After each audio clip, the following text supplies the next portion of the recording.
competition. Sorry for the delay, it was due to technical issues. I'd like to invite the Reverend Sarama to come up and start off this session with a word of prayer. Shall we look to the Lord in prayer?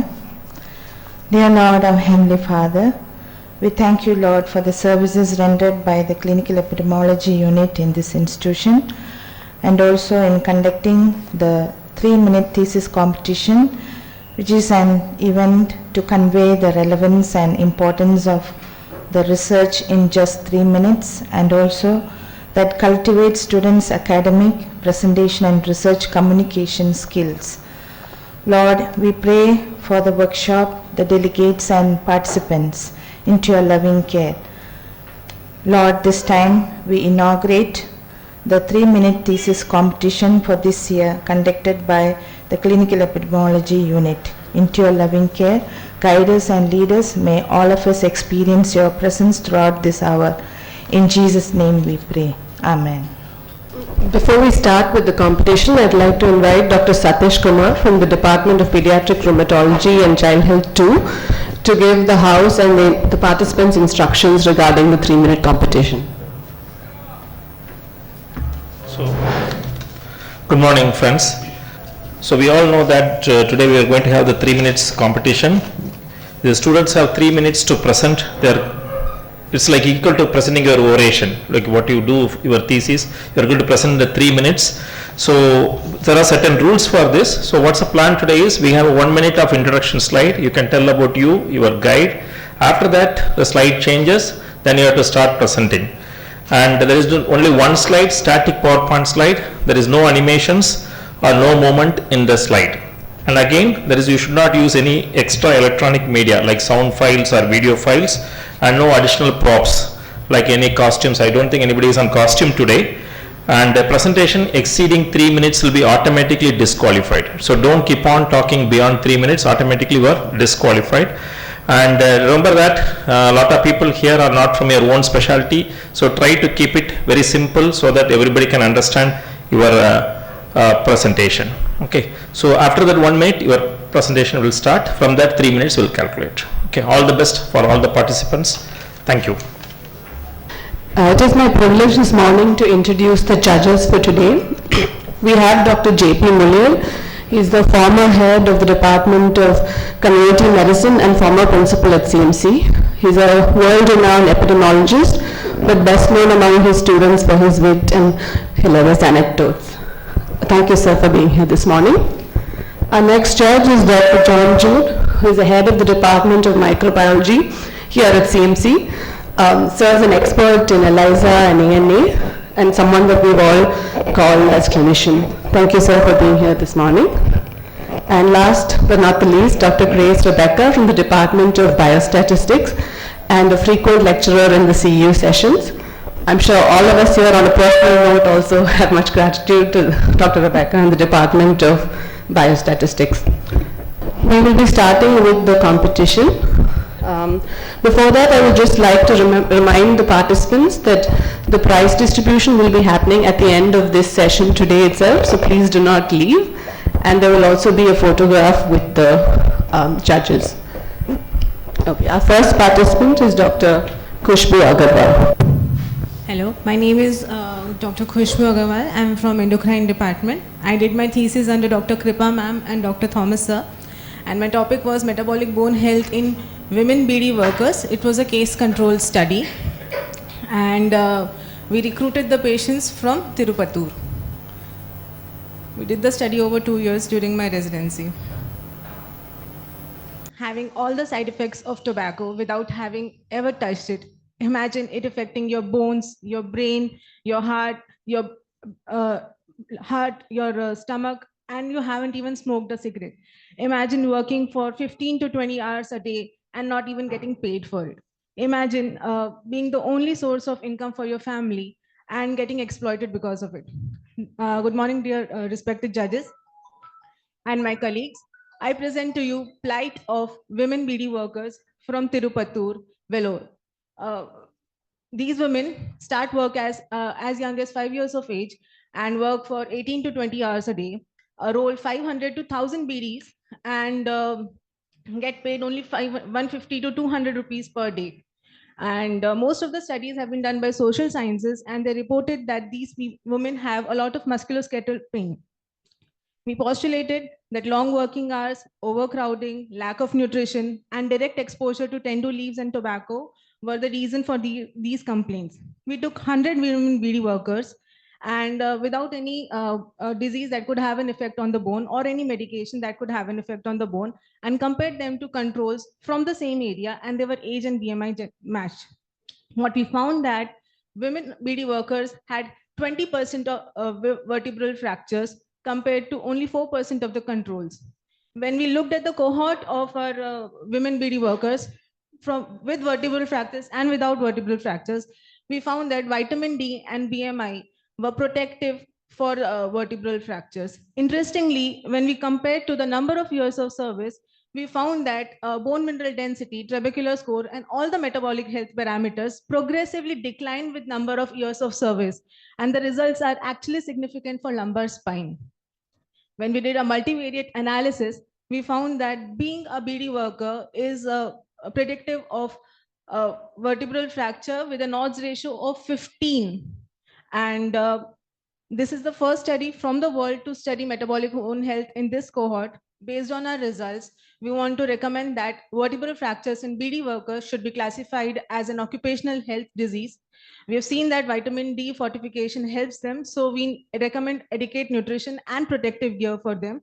And we also want to advocate raising the minimum age of service so that the continual exposure to tobacco and tendu leaves can be prevented in this cohort. Thank you.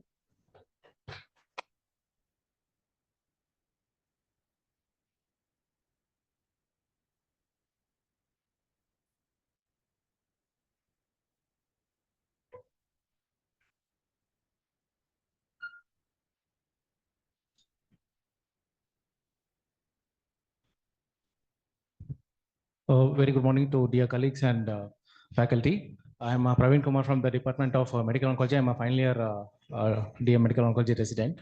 And cancer research is probably the most researched subspecialty in all of medicine. And that is with, because in cancer, we always talk about this significant unmet clinical need that exists in various, sites of cancer.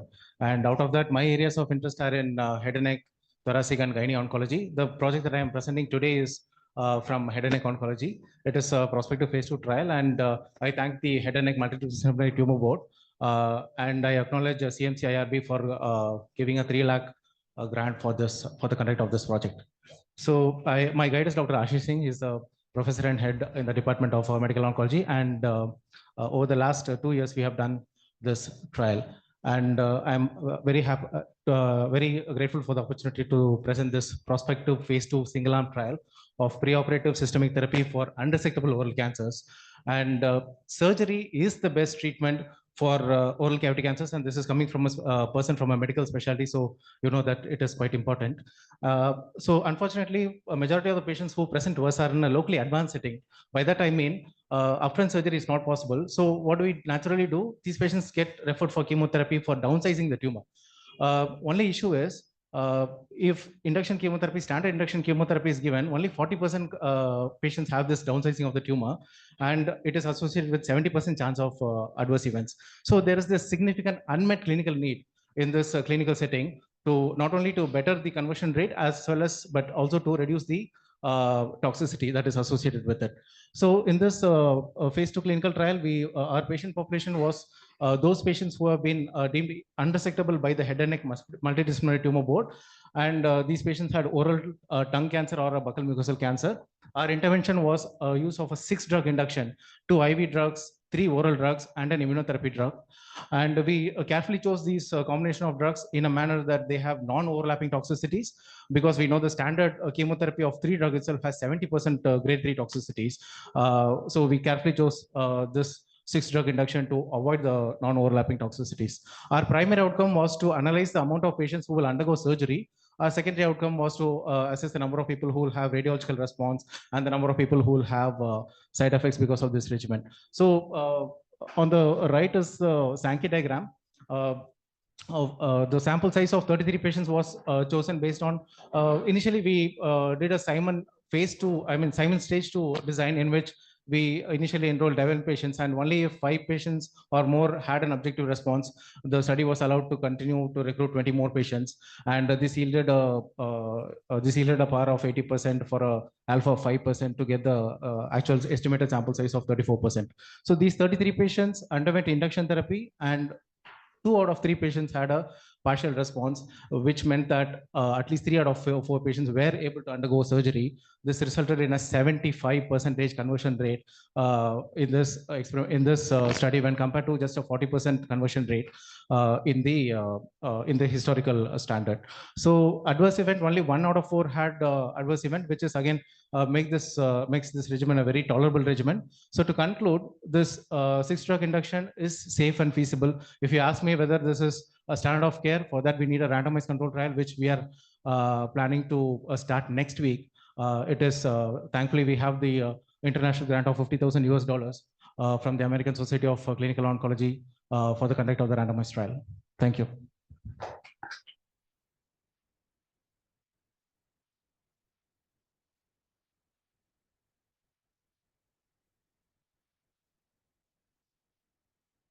A very good morning to all of you. I'm Nikita John, PhD trainee from the Department of Biochemistry. I work under the supervision of Dr. Molly Jacob. So this study was carried out as part of my PhD work, and this was done in collaboration with the Department of Obstetrics and Gynecology, Department of Clinical Biochemistry, and Biostatistics Department.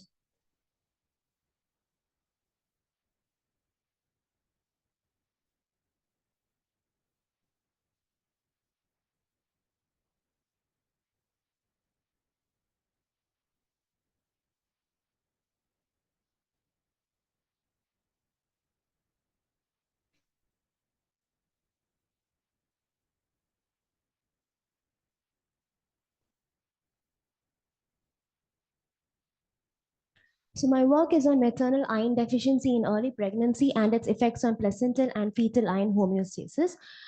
Iron in maternal circulation is taken up by transferrin receptor 1 and is trafficked within the placenta.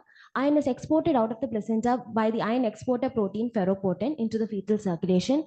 However, the details of the mechanisms involved and the factors that affect subsequent iron status in the fetus are not clearly understood. So hence we aim to address this lacunae.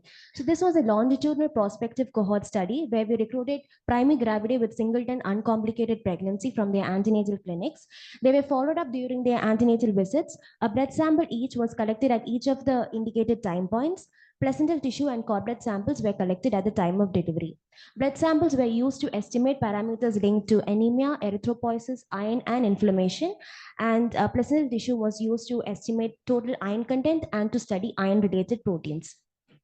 So at the time of the first antenatal visit, women had gestational ages between 5.7 to 17 weeks.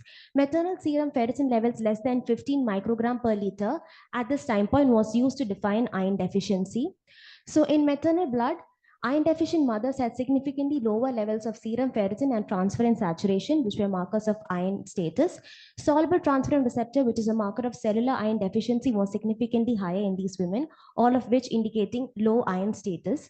In cord blood, serum ferritin levels were significantly lower in iron deficient mothers, indicating lower fetal iron status.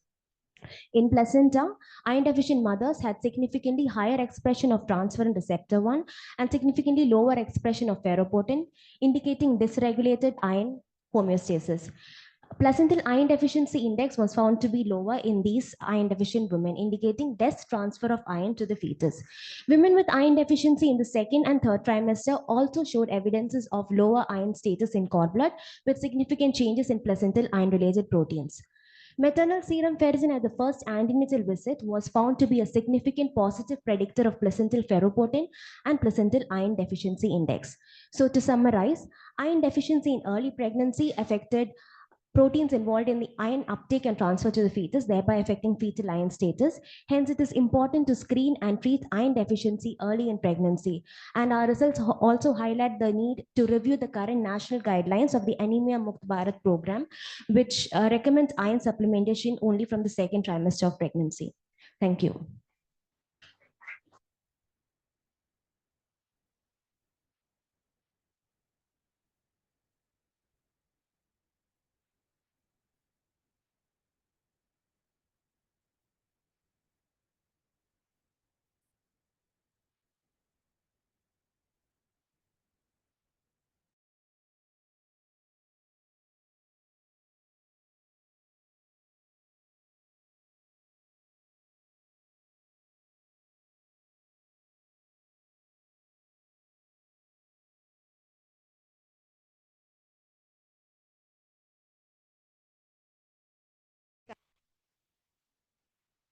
Department of Anesthesia.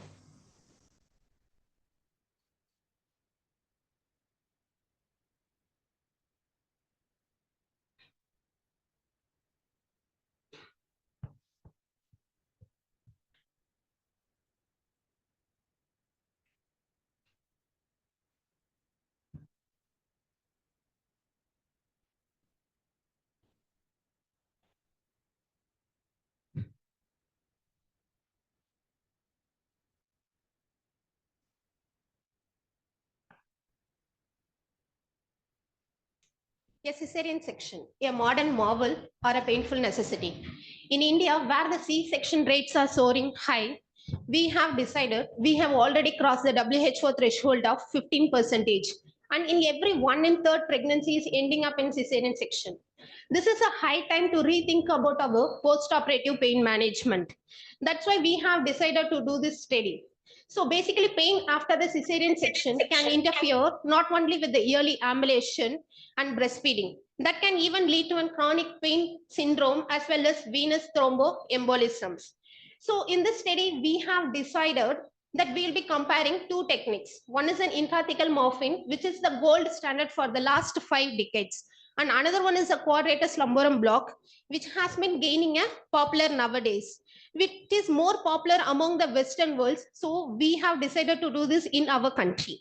So basically in intrathecal morphine, this is a randomized control, which is unblinded. The sample size was calculated based on the study which got published in the Korean Journal of Anesthesia by E.R. Salama with the equivalence margin of 5 and effect size of 0.6 and alpha error of 5 and beta error of 80. We have allocated, we'll get a 30 patients in the group A, another 30 patients in the group B. So basically the group A patients will be receiving a spinal anesthesia with 2 ml of 0.5% hyperbaric bupivacaine along with 100 mg of intrathecal morphine.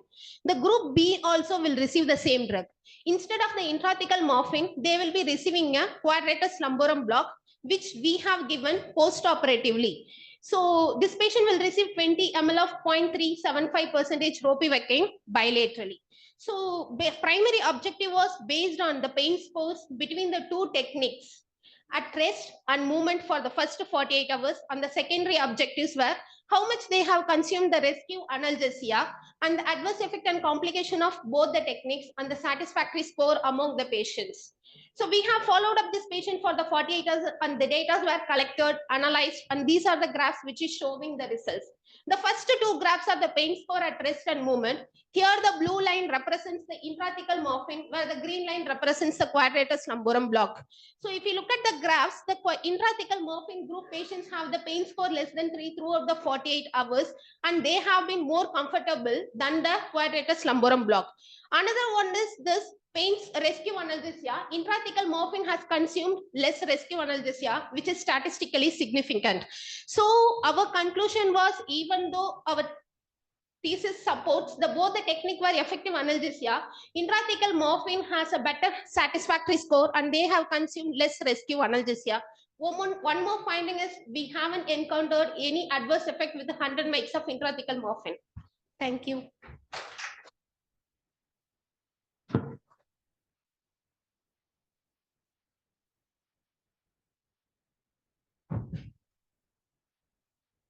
Good morning. My name is Thomas Vinod Thomas. I'm from the Chittoor Medicine Unit. My study was about the therapeutic outcomes in advanced hepatocellular carcinoma. My guides were Dr. Tarun K. George and Dr. Samuel George Hansdack, and the departments involved were the Department of Medicine and Department of Medical Oncology.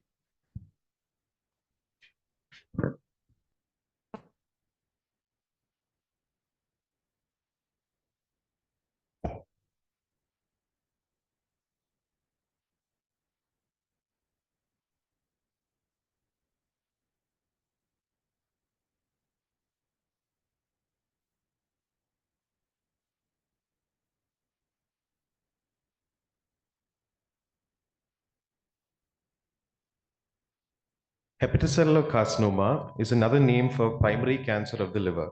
Liver cancer is the 5th most common cause of cancer deaths in the world. This particular type of cancer is usually found in patients with advanced liver disease. This makes the outcomes quite poor, with a poor quality of life. only about 40% of patients present early enough to have a cure. That means most of the patients already have liver metastasis, extensive metastasis, and also severe liver disease. The median life expectancy of such patients is about 6 to 8 months.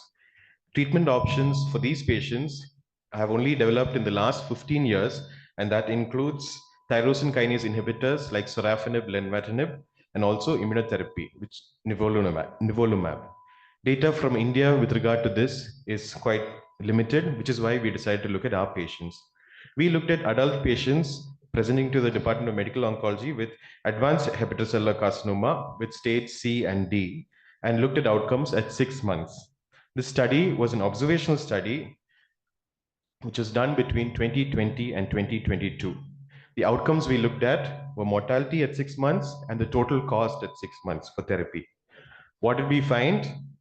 We looked at 122 patients, out of which 111 had chronic liver disease. 63 patients received tyrosine kinase inhibitors, 28 received immunotherapy, and 27 underwent only supportive care. In the only supportive care, all patients died at 6 months, and the total cost was 1,11,000 for 6 months.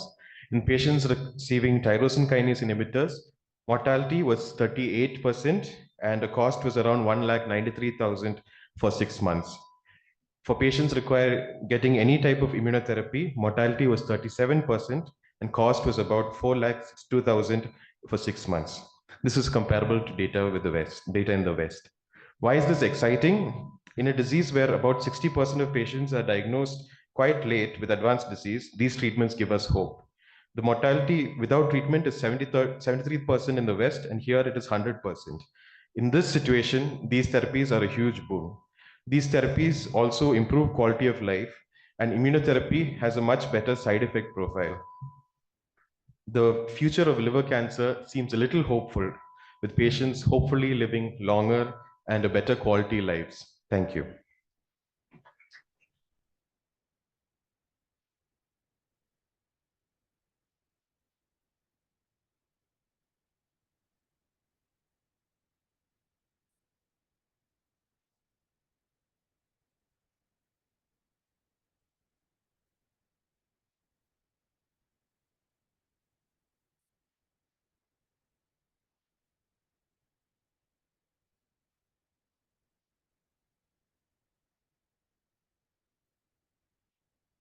Good morning. My name is Jahnavi. I'm from the Department of Medicine, currently posted in Unit 2, and I'm going to present the findings of my PG thesis, which was done under the guidance of Dr. THAMBU.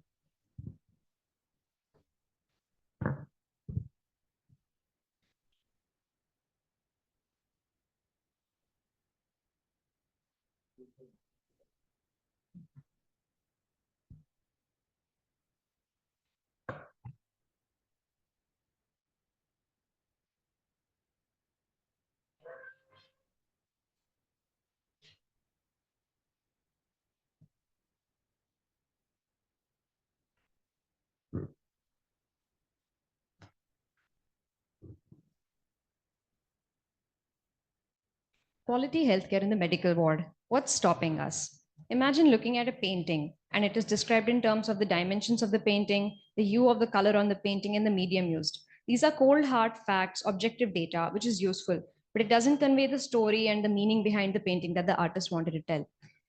Qualitative research in healthcare can help convey the story and the unique lived experiences of the participants of the healthcare. With my study, I tried to look at my own workplace.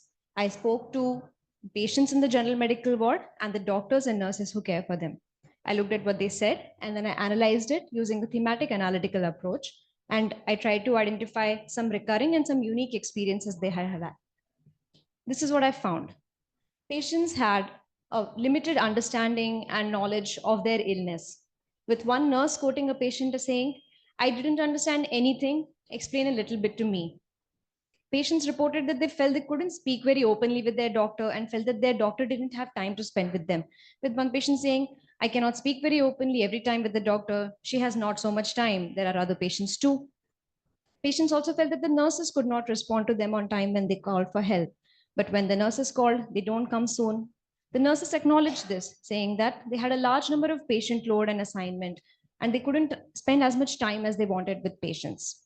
They had a burden of arranging for transfers and procedures and having to arrange for attenders and resources to get this.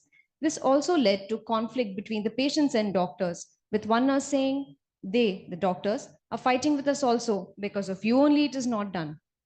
The doctors admitted a hierarchical relationship with the nurses and unilaterality while taking decisions regarding to patient healthcare was admitted by all participants. Doctor said it is usually us choosing the best option that we think there is and asking the patient to go ahead, permission to go ahead with the treatment. The doctors had their own woes and reported time constraints and a heavy workload, with one resident doctor saying, we sleep on chairs, we sleep on other small places on the bench. They were not in this boat alone, and patient relatives were also not happy with the sleeping arrangements, with one patient saying, attender also wants a nice sleep, this is not what we expected. Now that we have seen the painting, how can we fix this painting? So I suggest addition of social workers and clinical assistant to the ward to take away prescription work, socioeconomic assessment that would help free up time for the doctors to spend with the patients, adequate staffing for nurses, and restricting the number of sick patients they have to see could improve the amount of time they spend with patients and the experience for both the patients and nurses. All of this and the time and the effort saved from this and some simple additions such as futon for patient relative and duty beds for doctors could help improve experience for everybody and allow patients to be more empowered to participate in their healthcare. Thank you.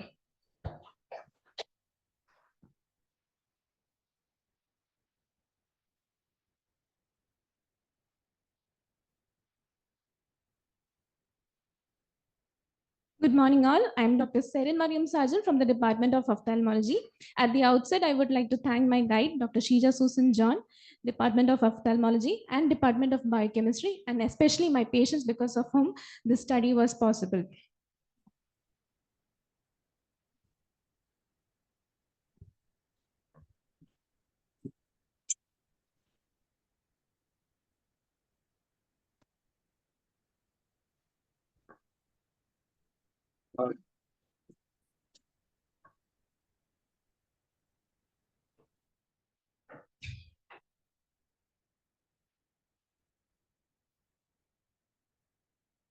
How many of you have heard of the old saying, all work and no play makes Jack a dull boy?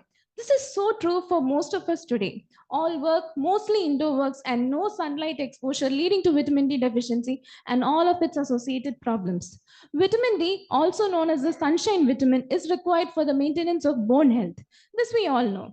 But there are several other biological functions of vitamin D which are increasingly recognized, and its role in human diseases from diabetes, cancer to autoimmune diseases are extensively explored now. Vitamin D has been shown to have several anti-inflammatory and immunomodulatory properties. Vitamin D deficiency has been found to be present in patients with autoimmune diseases. Autoimmune uveitis is an idiopathic inflammation of the uveal tissue of the eye, causing pain, redness, and decrease in vision. This is a serious sight-threatening problem.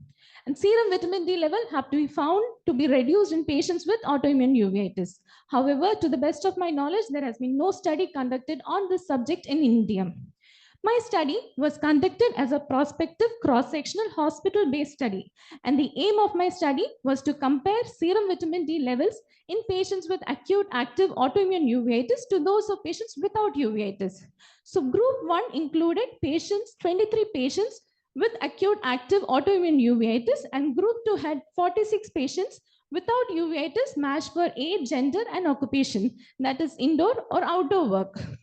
Serum vitamin D level was estimated in the venous blood sample of all the participants in the study.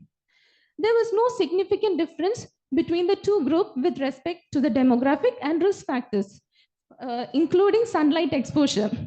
In fact, majority of our participants did not have adequate sunlight exposure. The mean serum vitamin D level in group 1, that is the patients with uveitis, was 20.64 nanogram per ml, and group 2, it was 18.13 nanogram per ml. And there was no significant difference between the two groups. Majority of our patients were actually either vitamin D deficient or insufficient. Only 8.7% of patients had vitamin D sufficiency in group 1 and 6.5 patients had sufficiency in group 2. This is the diagnostic cutoff level of serum vitamin D according to the US Endocrine Society. So although I started off my study to try and understand if vitamin D had a potential role in the disease process of acute autoimmune uveitis, I ended up understanding that majority of our population is actually vitamin D deficient. And vitamin D deficiency is actually very important in majority of our, is in the etiopathogenesis of majority of our health diseases. It is a very important thing that we need to correct. And the solution is also very simple and cost effective. That is vitamin D lifestyle modifications and supplementation. Thank you.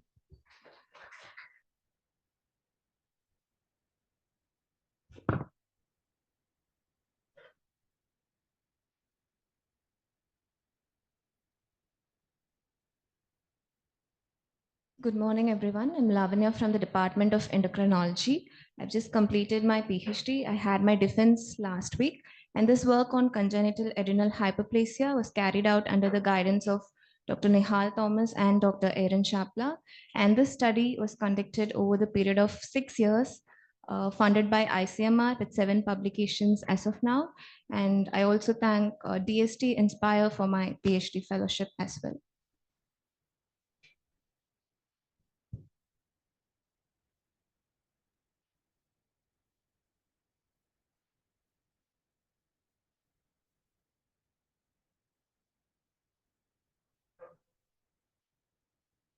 So my work was on comprehensive molecular investigations in congenital adrenal hyperplasia from India. Now imagine a newborn baby presenting with multiple episodes of vomiting, loose stools, poor feeding, failure to thrive, and hypovolemic shock and death if left untreated. That is what CAH can do in its severe form.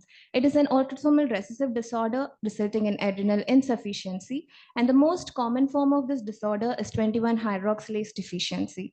Now, why did we at all take up this study? The pressing need behind the incidence of CAH in India and the consanguinity rates is very high when compared to the West, and it's very much higher in the southern parts of the nation.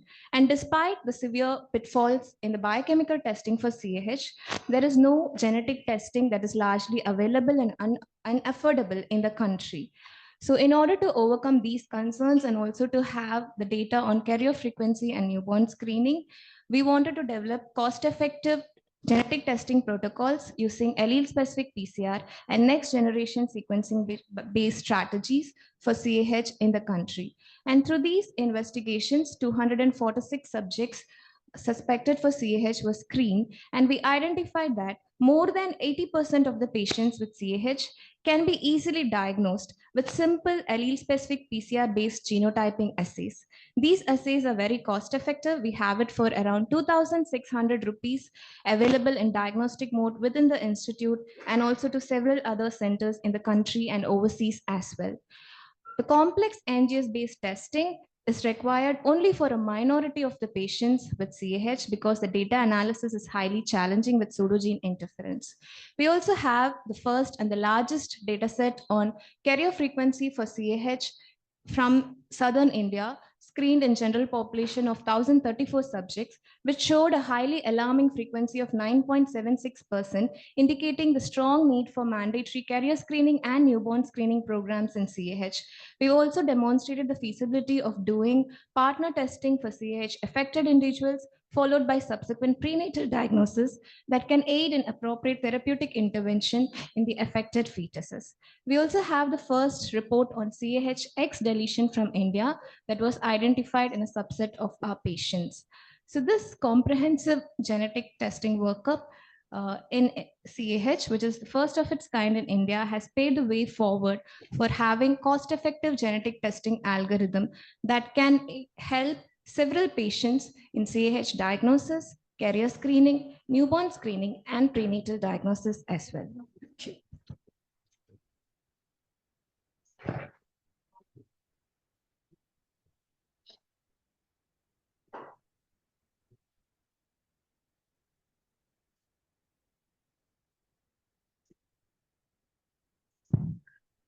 Good morning all. I'm Dr. Feroz from Surgery Unit 3. My guide is Dr. Inian Samrasam. We are a upper GI specialty group. We see a lot of stomach cancers and esophageal cancers. We operate around 30 esophagectomies and about 100 gastrectomies per year. So the treatment of cancer from radical surgery to molecular level of immunotherapy has been modified. And from untouchability of cancer to conduct cancer survival meets nowadays has been the transition of cancer treatment. But still, cancer is a disease which has recurrence, which has pain, all those things. So today I'm going to talk about esophageal cancer, the recurrence pattern and survival outcomes who receive a curative intent of neoadjuvant chemo-RT plus esophagectomy. So esophageal cancer is the 6th most common cancer incidence and 6th most common cause of cancer death in India. In our country, squamous cell carcinoma is the most common histology type, unlike adenocarcinoma in the Western world. And these patients present very late in a locally advanced stage where the standard of management is neoadjuvant chemo-RT plus esophagectomy. And the chemoradiation itself is a morbid treatment procedure, and these patients has a poor socioeconomic status and poor nutritional status, and the perioperative period is very moribund, and esophagectomy itself is a morbid procedure in itself. This made me to just do my research work over the response to the treatment and the survival outcome of these patients. So my objectives are pathological complete response from the biopsy report, that is nothing but a complete response, and the recurrence pattern. You can see this is a retrospective studies which includes around 7 years data of 131 patients, and the major subset is around NACRT patients, around 1 or 2 patients. The complete response is about 50% of these patients. So we categorize the pathology group into TRG 0, TRG 1, which are the good responders, and TRG 2 and TRG 3 are the poor responders. The overall recurrence in my study is about 37%. And you can see the PCR has a less recurrence and a better disease-free survival. So in the bar diagram, you can see the good responders, that is TRG 0 and TRG 1 had less recurrence compared to TRG 2 and TRG 3. But I also want to note the fact that in the bar diagram, the good responder also has recurrence in them. And today, the present guideline of management is these good responders doesn't receive any adjuvant therapy. We just give an adjuvant immunotherapy on TRG2 and TRG3 patients. So the cross data, the 10-year follow-up data has been published last year, which is a comparative between a surgery alone and NACRT patients that shows no difference in the distance recurrence in surgery alone and NACRT group. Because this chemo which we give in NACRT is a radiosensitizing chemo that doesn't have a more effect on the systemic recurrence. And another thing is the checkmate trial, which is published, is 2-year follow-up data, where we give adjuvant immunotherapy in non-responder groups, which had a better disease-free survival.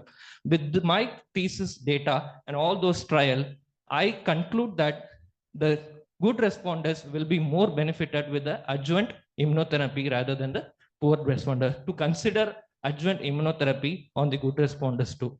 The limitation of my study, it's a retrospective data. The survival outcome is not accurate. I have to ring back these patients and get the actual survival outcome before I write up. Thank you.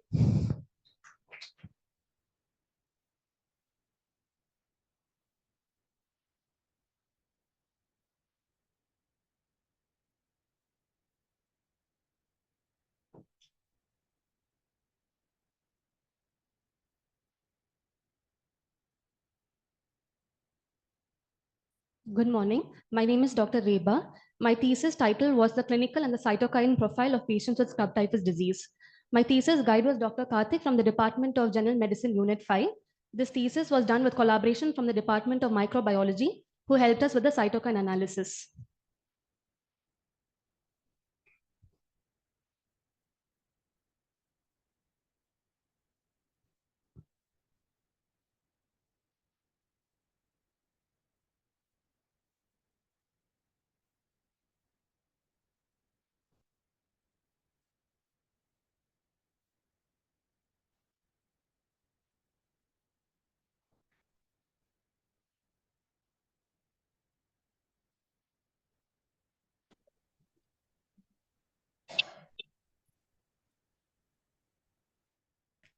Imagine it's a beautiful Sunday evening and you and your family decide to visit the Chittoor campus to climb the beautiful hills surrounding the hospital.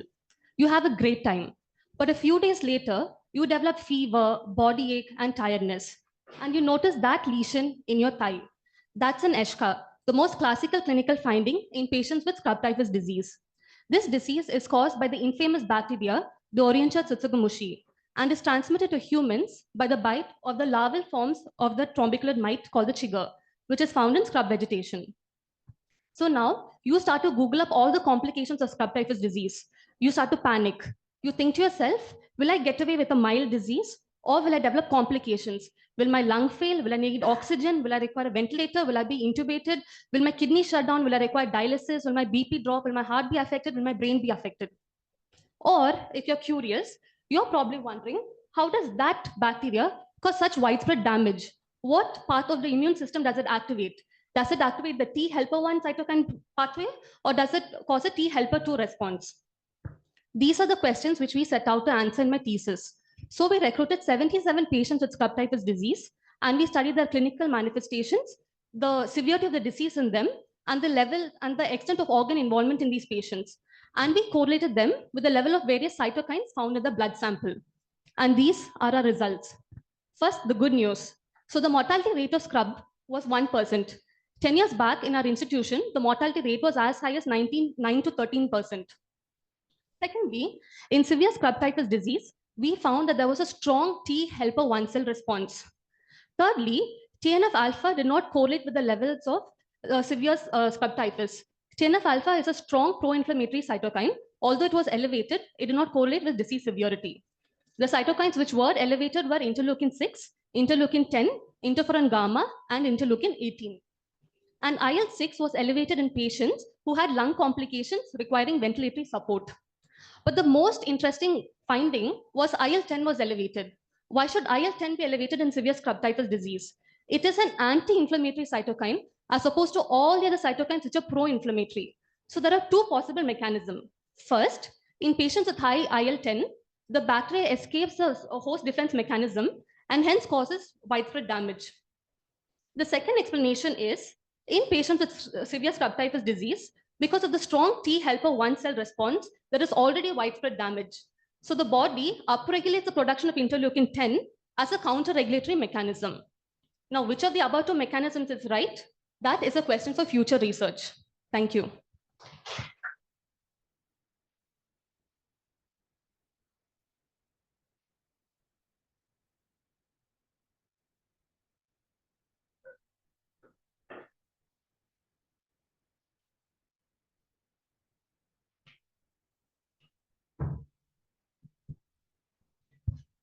Good morning, ladies and gentlemen. I'm Dr. Infant from the Department of Psychiatry. I had a very strange doubt when I was doing my post-graduation, and that made me to do my thesis. I went with this doubt to my guide, and Dr. Deepa was very gracious enough to accept my topic as my thesis, and also she guided me throughout. Dr. Niji was my co-guide. She was also so supportive in doing the thesis for me. Morning, I would also like to thank everyone who gathered here to motivate us on this Saturday morning. And I thank the Department of CEU for conducting this one for us and giving me an opportunity to present this topic. And I thank the judges for their precious time with us.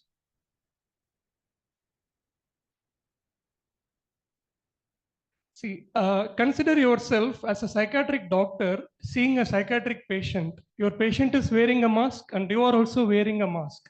And you need to do a psychiatric assessment. Does this find any odd thing to you? I could realize yes from based on your facial expressions. Also, point to be noted here is majority of you are not wearing face mask. That was the problem I had during the COVID time. Because whenever I see any psychiatric patient, I find difficulty in assessing them. And also as a junior doctor at that time, I find very difficult to assess what exactly happens to them.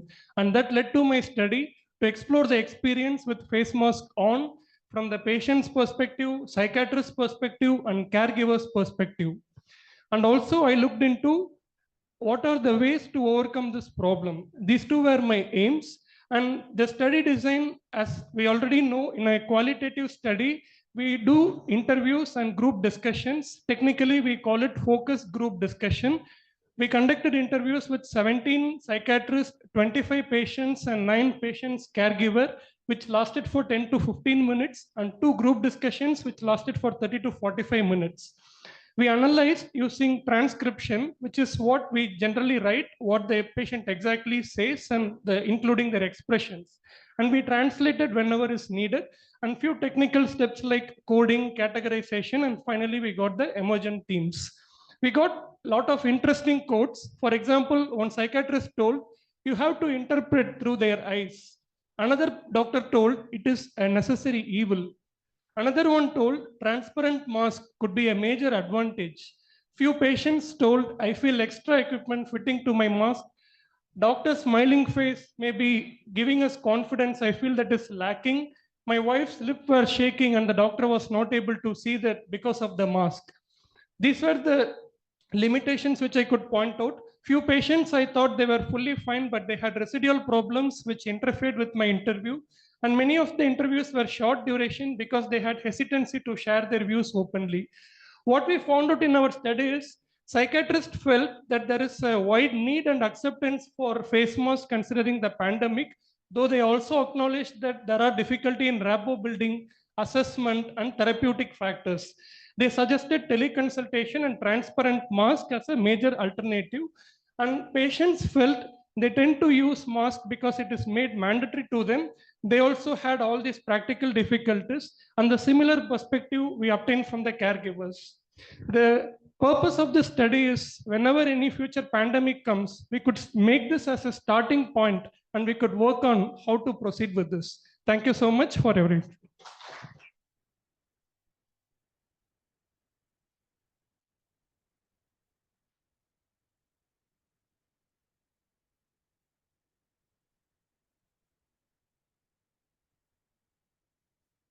Good morning, everyone. Myself, Dr. Selvendran from Department of Neuroanesthesia.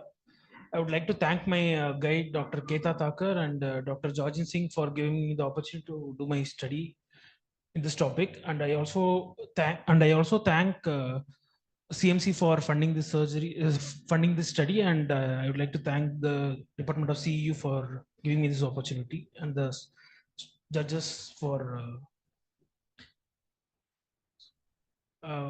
before going into my study, when I joined anesthesia, my HOD told me one thing, that the patient is coming to you not for getting anesthesia. Patient is having some illness, and as a part of the treatment, you are giving something which the patient is not requiring, just to control the pain and give better the outcome of the patient. So with that, we have conducted the study by comparing the cerebral blood flow during recovery between total intravenous anesthesia versus balanced anesthesia technique in patients undergoing elective supratentorial craniotomy surgeries. So before going into this, I would like to discuss about how we came to this research question. So few decades before, we were giving balanced anesthesia with sevoflurane, which is a gas for most of the neurosurgical procedures. So then the trend started changing towards total intravenous anesthesia using propofol, which is a intravenous drug which is most commonly used nowadays, even as a standard of care. So this made us, because it improves the cerebral hemodynamics, decreases the ICP, and enhances the recovery in such patients. So this made us look into the literature, and we found that even there are studies which shows that sevoflurane doesn't affect the cerebral blood flow based on MRI findings. Hence, then we also found out that interestingly, there are no studies which actually looked into what happens inside the brain while providing these two anesthesia techniques. Hence, we decided to make this as our primary objective, to evaluate the effect of anesthesia, which is either with TIVA based on propofol and balanced anesthesia with sevoflurane, to measure the cerebral blood flow in patients with coming for elective supratentorial craniotomy surgeries. So why to measure the cerebral blood flow? Because any rise in blood pressure can affect the cerebral hemodynamics, and it can alter the outcome in such patients by increasing the ICP, and can even lead to delayed awakening or even coma and brain death in such patients. So we recruited patients coming for surgery between 18 to 65 years after getting IRB approval and CTRA registration, and we did a pilot study to find out the sample size with 12 patients, and we came to a sample size of around 56, out of which 8 patients were excluded because of various reasons, which led us to 24 patients in each group.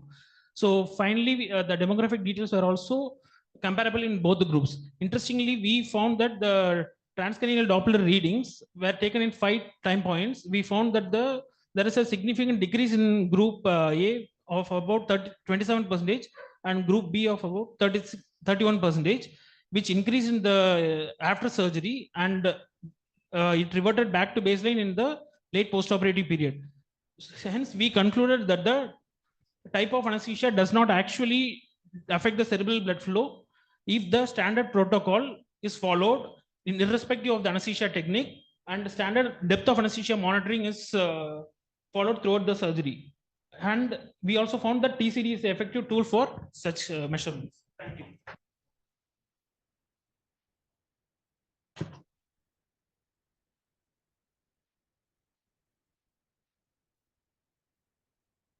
Good morning, everybody. So my name is Dr. Naveen Thomas. I'm from the Department of Neurosurgery. My topic was on evaluating an in-house created cognitive battery and looking at how we can and modeling that for our local population, and then the validation of said test. My guides are Dr. Ranjit K. Murthy and Dr. A.T. Prabhakar, who I'm very grateful for their guidance throughout the entirety of the study. Also, I need to mention Ms. Tanisha Das, who's the neuropsychological assessor in the study, and Ms. Rekha, Dr. Rekha now from the Department of Biostatistics, who helped us with the analysis.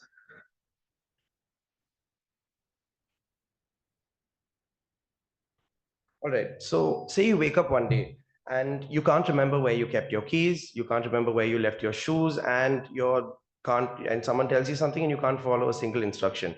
A bad day for a tired resident, maybe, or it is what a glioma patient will face on a daily basis. So in India, we have a unique challenge where the neuropsychological tests that are designed are often created in the West and hence don't really apply to our linguistic and cultural, our cultural scenarios. So we set out to try and sort this issue out. And so what if we had a tool that was designed specifically for our patients, one that could make assessing the cognitive health of these patients faster, easier, and far more efficient? So that is the basis of my research. So I set out to evaluate a new in-house created neuropsychological battery. And this was designed for patients with frontal, temporal, and insular gliomas. So why these lesions? Because these are the seats of cognition in the brain, and lesions in this really affect the patient's overall outcomes and their day-to-day life. So our in-house battery is unique. It's not only available in unique languages, but also works on computers and handheld devices, making it accessible for remote administration. It is quick and perfect for patients who in their state cannot afford long, tiring test sessions. So to evaluate this battery, we conducted a study with 42 adult patients, each with a starting GCS of 15 by 15. We assessed their cognitive function at 3 points in time, first preoperatively, then 7 days postoperatively, and within 1 to 3 months after the patient was discharged, based on when they could come back. So and these tests were then compared against standard in-house tests like the Wisconsin card sorting test and the PJ memory scale, both validated tests and gold standards in their field. So what are the questions we were trying to answer here? One was, do our in-house tests correlate with these tests done elsewhere? 2, are they effective to look at cognitive derangement in patients with tumors in different locations? And 3, was there a change in the cognitive function when you looked at the temporal profile of this patient over time? And our findings were quite exciting. The in-house test actually showed moderate positive correlation with the standardized ones, proving the validity. And patients engaged with these tests because they were shorter. It was much simpler to administer for both the administrator and for the patient itself, because their attention spans were a lot shorter. And because they were of different languages, they could be administered for people in multiple regions. The other reassuring trend is that these cognitive functions did not worsen across the temporal profile. In summary, our in-house neuropsychological assessment is a game changer, and it's fast, culturally sensitive, and effective, offering new hope for glioma patients. So this is just the beginning. We will now plan to scale this across multiple languages and changes. And thank you again for joining me on this journey, because better tests mean better outcomes and brighter futures for our patients. Thank you.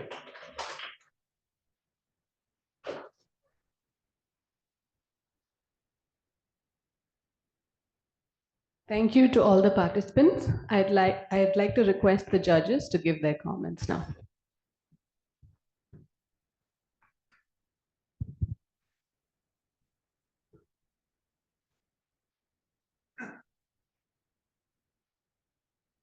Won't be more than 3 minutes.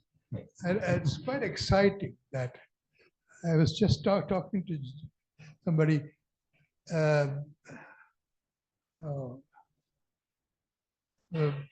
Some guy wrote a letter to somebody, and it said, I just didn't have the time to shorten it. The idea of writing a précis is to capture the essence of your study and make it attractive, because shorter the presentation, more attractive anything is. Have you heard the story of this? Some student got an examination, want to write a précis on the wedding at Cana. Cana, the Jesus converted water into wine, and he wrote one sentence: water saw its master and blushed. Okay, he got a good mark. So I think this whole exercise is much more, important to realize that when you want to communicate, the quicker you do it, you are more successful in life. And when you know something thoroughly, you will find it that is easy to synthesize the information in your mind. Thank you.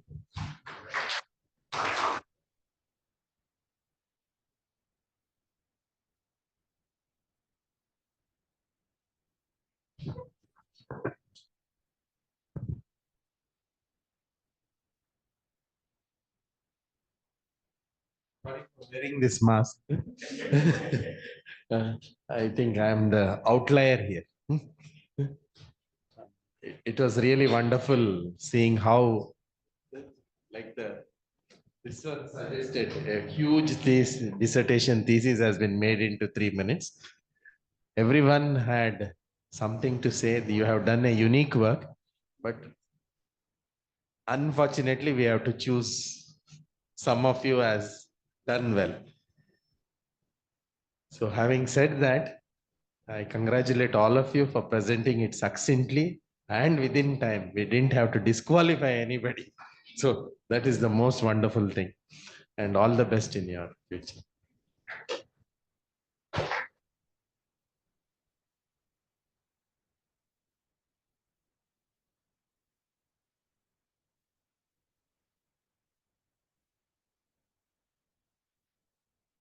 Morning, everyone. I would like to congratulate each one of you. Well presented. I know the time and effort you had taken doing all your theses, but to comprise them into 3 minutes is very difficult. As Dr. JP Mullil was telling, all of you did a great job, but just for the evaluation's sake, we have to look at certain points and evaluate you. All the best for your future. Thank you. While we give the judges a few more minutes to tally, I'd like to request Dr. Satish to give a few comments.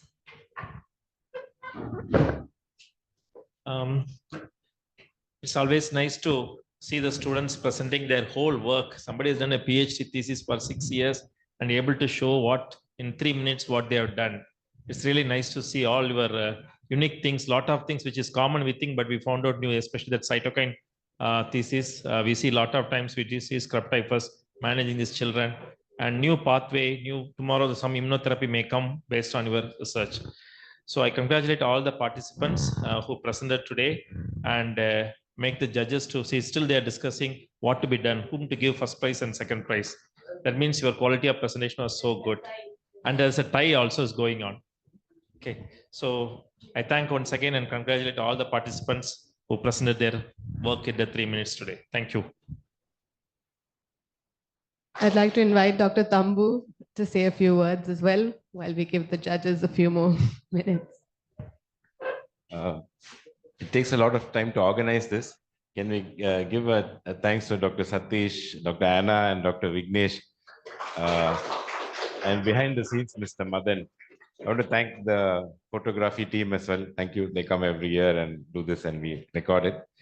We upload these videos on the website CEU CMC Vellore. So you can see the previous competitions, and those participants can share it with their family also. It'll be up in about a week. CEU CMC Vellore YouTube channel. So thank you to the judges. Thank you, sirs, all of you. We're very grateful for you for coming. Thanks, Satish. Every year Satish comes and introduces. Thank you. Okay, now to the much awaited part of this evening for the prizes. I'd like to invite Dr. JP to give out the first prize. Sorry, we'll start from the third prize. I'd like to invite Dr. Grace to give the third prize. It goes to Dr. Firoz Khan from the Department of General Surgery.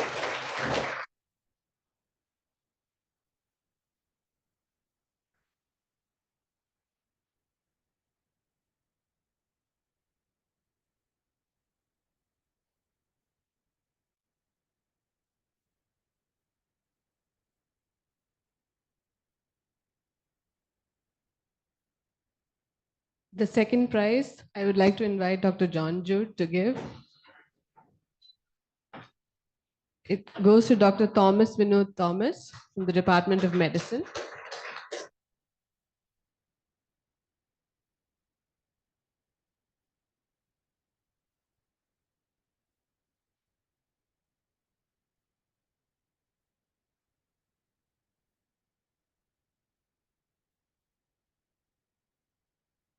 Dr. JP Mulyal to come up to give the first prize to Dr. Halal Reba from the Department of Medicine.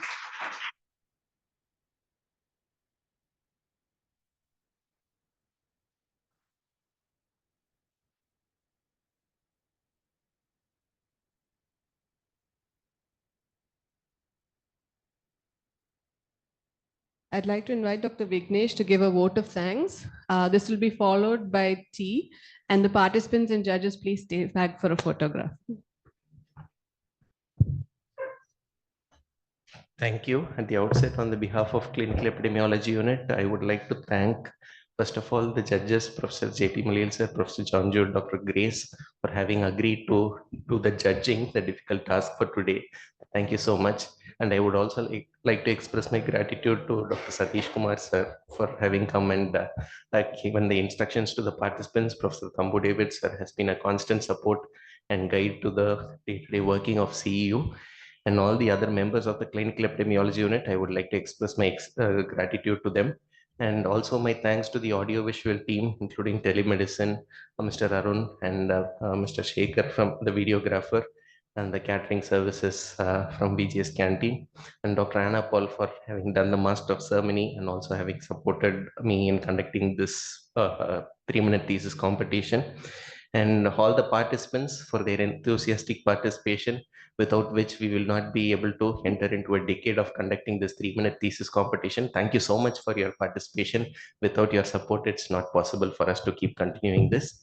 And also all the audience who are here, and as well as all those who are watching this virtually through Zoom. Thank you very much for all your support, and thanks to Almighty for having supported us through our endeavor. And with that, we conclude the session for today, and you can have some snacks just on your way out, and we'll have a quick photograph with the participants and the judges. Thank you so much.